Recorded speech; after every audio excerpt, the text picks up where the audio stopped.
Да. За мен няма абсолютно никакво значение.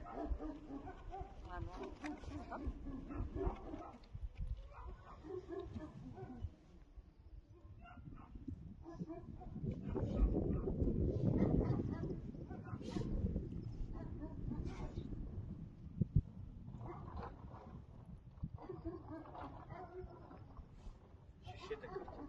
Бебетата се забавляват. Много добре.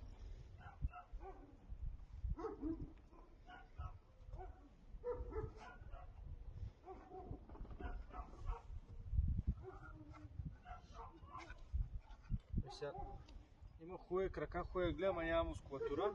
И тук, като го намислям, направо усещам колко е слабо. То явно не е имало и много движение.